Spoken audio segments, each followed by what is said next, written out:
Коми с размахом отметит столетие Ивана Павловича Морозова. Юбилейные мероприятия пройдут в столице, а также в Сысольском районе республики, на его родине.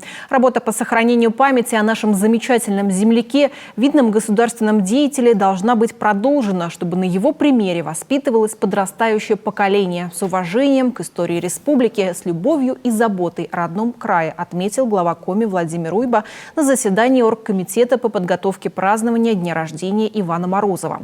Соратники и единомышленники Ивана Павловича, руководители ведомств, представители муниципалитетов высказали свои предложения, как отпраздновать юбилей знаменитого земляка. Иван Павлович, как сегодня говорят, был прозорливым, он действительно видел перспективы.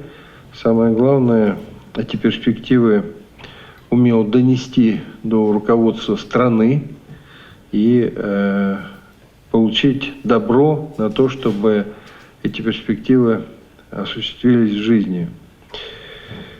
И не случайно годы руководства республикой называют эпохой Морозова, прорывной в развитии очень многих направлений в жизни республики.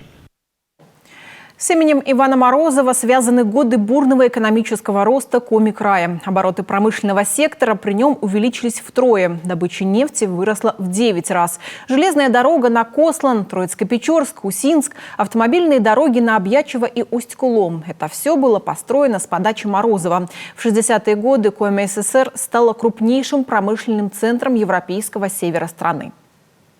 В Сысольском районе идет подготовка к проведению юбилейных мероприятий, посвященных столетию нашего земляка, видного политического деятеля республики Ивана Павловича Морозова. Приятно осознавать, что в 95-й юбилей, который празднует в этом году Сысольский район, в этом году мы отмечаем 185 лет Ивану Алексеевичу Куратову. И вот прекрасно в эту когорту знаменитых событий вливается юбилейный день рождения Ивана Павловича Морозова. Именем Ивана Морозова названы улицы в Сыктывкаре и Инте, школа в селе Межадар, Сыктывкарский медколледж и Республиканский реабилитационный центр для детей с ограниченными возможностями.